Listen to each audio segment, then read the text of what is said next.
Hi, welcome to our channel where we share the most intriguing stories.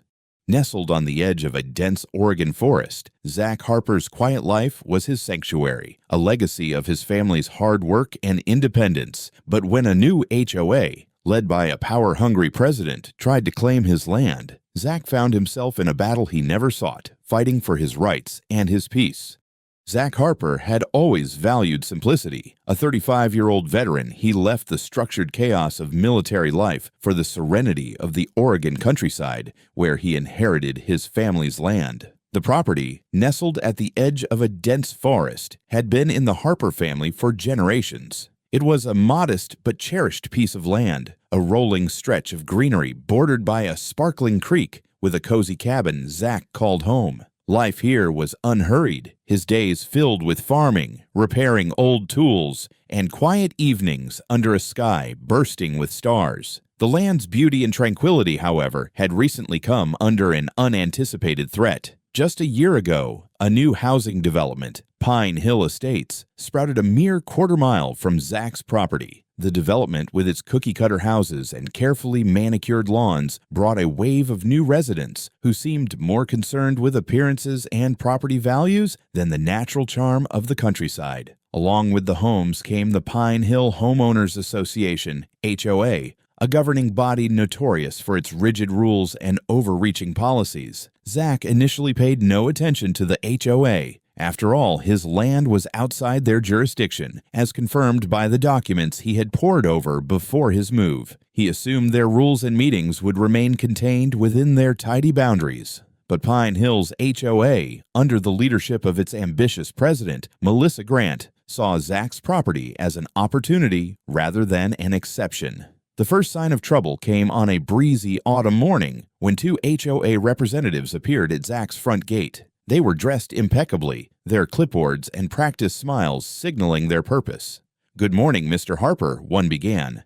"We're from the Pine Hill HOA. We'd like to discuss the benefits of joining our association." Zach, polite as always, listened as they outlined how HOA membership could improve his property value and provide services like landscaping support and communal resources. While they spoke enthusiastically, Zach's attention wandered to his vegetable garden and the sound of birdsong, things he valued far more than neatly trimmed hedges or HOA-approved fencing. When the representatives finally paused, Zach smiled and said, "Thanks for the offer, but my land isn't part of Pine Hill. I'm not interested in joining." If Zach thought that was the end of it, he was sorely mistaken. Over the next few weeks, letters from the HOA began arriving in his mailbox. Each one reiterated the benefits of membership and hinted that, as a neighboring property, his participation was all but expected. Zach ignored the letters, believing his refusal to join was clear. Yet the letters kept coming, their tone growing progressively sterner. Then came the visit from Melissa Grant herself.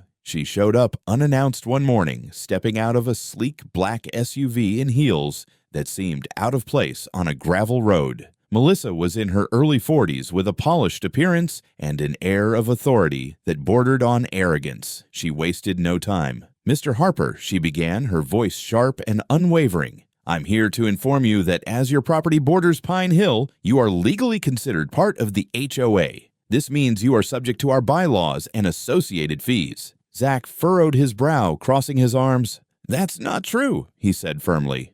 "My land predates Pine Hill, and I've got the documents to prove it. I didn't agree to anything involving your HOA." Melissa's eyes narrowed. "I'd suggest you read our policies more carefully. Your proximity makes you an implicit member. Non-compliance could lead to penalties." Zach's patience was thinning, but he kept his composure. "I won't argue with you here. My land isn't under your jurisdiction, and I won't be joining Pine Hill's HOA. That's final." Melissa's smile faltered, and for a moment, a flicker of annoyance crossed her face. "Have it your way," she said before walking back to her SUV. As the car drove off, Zach felt the first stirrings of unease. Something told him this wasn't over. For Zach, life was about independence and the freedom to live without interference. But Pine Hill's HOA, and Melissa in particular, seemed determined to challenge that. The seeds of conflict had been planted, and Zach's quiet life on the edge of Pine Hill Estates was about to be turned upside down. Zach had hoped Melissa's visit was the end of the HOA's meddling. For weeks, there was no further contact, and life on his farm returned to normal. The calm didn't last. One chilly morning, Zach found a white envelope tucked into his mailbox, marked with the Pine Hill HOA logo. Inside was a notice of violation, citing his property for failing to meet community aesthetic standards. Specifically, the letter criticized the height of his grass and the unsanctioned wooden fence he had installed years ago to protect his garden from deer. Zach was baffled. He reread the letter several times, certain it was a mistake. His land was not within Pine Hill's jurisdiction. Tossing the letter aside, he returned to his daily tasks, confident that the HOA couldn't enforce rules on his property. But the notices didn't stop. Over the next month, Zach received several more, each accompanied by fines that grew progressively steeper. When the fines reached several $1,000s, he decided it was time to confront the issue head-on. He called the HOA's office, only to be met with bureaucratic indifference. The receptionist, speaking in a clipped tone, reiterated that his property was considered part of Pine Hill Estates due to its proximity, and that he was obligated to comply with their rules. Frustrated, Zach hung up and called his attorney, Anna Morrison. Anna, a sharp and experienced lawyer specializing in property rights, quickly reviewed Zach's case. She confirmed what he already knew. The HOA had no legal claim over his land. Within days, Anna filed for a formal injunction against the HOA, demanding they cease all actions against Zach. The court granted the injunction, effectively barring the HOA from imposing fines or claiming jurisdiction over his property. For a time, it seemed like a victory.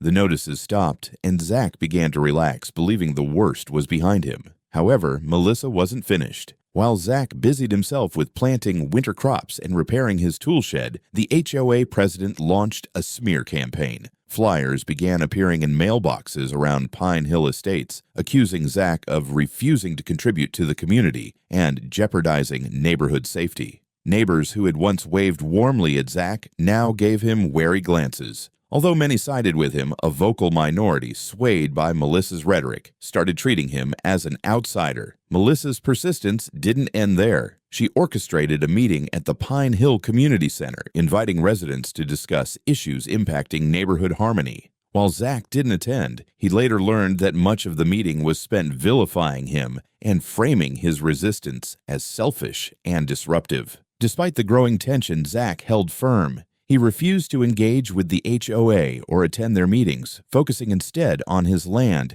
and the support of neighbors who still visited him regularly. Months passed, and the harassment dwindled, replaced by a quiet unease. Zach thought he had weathered the storm until he returned from a brief trip to town to find his worst fears realized. Pulling into his driveway one crisp morning, Zach noticed something unusual near the far end of his property. A cluster of vehicles and machinery was parked near the tree line, and workers were busy digging into the frozen earth. Zach's heart sank as he drove closer. Large stakes marked the area where a foundation was being poured. Concrete trucks rumbled as workers rushed to complete the job. Zach parked his truck and grabbed his documents, including his property survey and land deeds. He approached the site, unsure of what to expect. As he neared the workers, one of them, a burly man in a hard hat, stepped forward, blocking his path. "Can I help you?" The man asked gruffly. "This is my land," Zach said firmly, holding up his papers. "What's going on here?" The man smirked. "Afraid you're mistaken. This is a Pine Hill project. Ms. Grant is building a guest house. You'll have to leave. She doesn't want anyone interfering." "Leave?" Zach said, incredulous. "This is my property. You're trespassing." The man shrugged and handed Zach a set of documents. They appeared to be permits, stamped and signed, authorizing construction. Zach scanned the papers, his stomach churning. Something didn't add up. The boundaries shown on the permit overlapped with his land. Pulling out his phone, Zach began photographing the site, determined to gather evidence. But the worker stepped in front of him, waving a hand. "Hey, no photos. You're not allowed to document this without approval."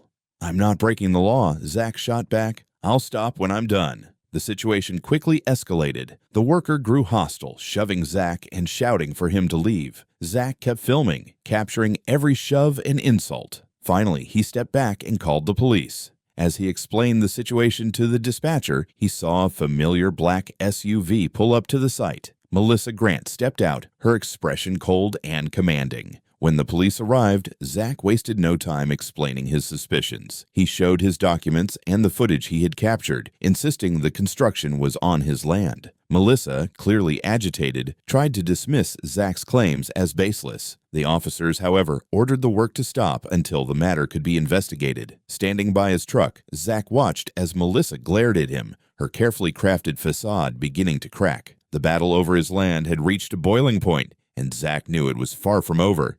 Zach stood firm as the construction site fell silent under the watchful eyes of the police. The workers shuffled awkwardly, glancing at Melissa for direction. Her composed demeanor from earlier was gone, replaced by visible frustration. "This is ridiculous," she snapped, stepping toward the officers. "I have all the necessary permits. He's just trying to cause trouble." One of the officers raised a hand to calm her. "Ma'am, we've reviewed Mr. Harper's property documents, and they appear valid. Until we confirm the boundaries and your permits, all construction on this site is to cease immediately." Melissa's lips tightened into a thin line, but she forced a smile. "Of course, officer," she said through gritted teeth. "We'll comply, but I expect this misunderstanding to be resolved quickly." As the police began documenting the site, Zach used the moment of calm to gather more evidence. He walked the perimeter, snapping photos of the staked boundaries, construction equipment, and the partially built foundation. Each shot felt like a small victory, a step toward proving his case. Melissa, meanwhile, hovered near the officers, making calls and trying to assert her control over the situation. After the police left, Zach wasted no time contacting Anna, his attorney. He provided her with the photos, videos, and the permits Melissa's workers had handed him. Anna examined the documents carefully, her brow furrowing. "These permits look questionable," she said. "The boundary lines have been altered to include your land, but the official records don't match this. This is a clear case of fraud." Within days, Anna filed an official complaint against Melissa and the HOA. Meanwhile, Zach installed additional cameras around his property to ensure no further surprises. He also contacted a local surveyor to perform a fresh boundary analysis, reinforcing his claim. As the case moved forward, Melissa's overreach began to unravel. The permits she had submitted were traced back to a friend of hers in the county office, who had expedited and falsified the paperwork. When questioned, the official admitted to bending the rules under pressure from Melissa, adding fuel to the legal fire against her. The HOA's inner circle began to fracture as members came forward with accounts of Melissa's behavior. Some admitted that they had long felt uneasy about her tactics, but had been too intimidated to speak up. A few even revealed that Melissa had threatened to levy fines or revoke HOA privileges if they didn't support her plans. The courtroom was tense on the day of the preliminary hearing. Zach sat quietly, a folder of evidence in hand, while Melissa entered with her lawyer. She maintained a defiant air, but the cracks in her composure were evident. As testimony unfolded, it became clear how deeply her schemes had gone. The surveyor confirmed that part of the foundation was indeed on Zach's land. The falsified permits were presented, along with statements from the coerced county official. Then came Zach's turn to speak. He recounted the months of harassment, the fines, the smear campaign, and the shocking moment he discovered the construction on his land. His photos and videos painted a vivid picture of Melissa's aggressive overreach. When the video of the workers' hostile behavior was played, a murmur spread through the courtroom. Melissa's lawyer attempted to paint Zach as uncooperative, but the evidence was overwhelming. By the end of the session, the judge ruled that the construction be halted permanently until the matter was resolved and scheduled a full trial. As Zach left the courtroom, he felt a mixture of relief and determination. He had stood his ground and exposed the corruption of the HOA, but the fight wasn't over yet, and he knew Melissa would not give up without a final push. The courtroom trial proved to be the culmination of Melissa's unchecked ambition and Zach's relentless determination to protect his land. As the proceedings unfolded, Melissa's carefully constructed image of authority crumbled under the weight of evidence against her. Zach's attorney, Anna, presented a comprehensive case. She opened with the property documents clearly defining the boundaries of Zach's land and the illegal overlap shown in Melissa's permits. The surveyor's testimony was decisive. detailing how the foundation had encroached well beyond Pine Hill's jurisdiction. Photographs and videos from Zach's cameras added an undeniable visual layer to the argument, showing not only the extent of the trespass, but also the aggression Zach faced when attempting to document the situation. The falsified permits became a key point of contention. The official who had issued them under Melissa's pressure testified against her, revealing a pattern of coercion. "I was told to expedite and adjust the documents," he confessed. She made it clear it was a favor that would benefit me later.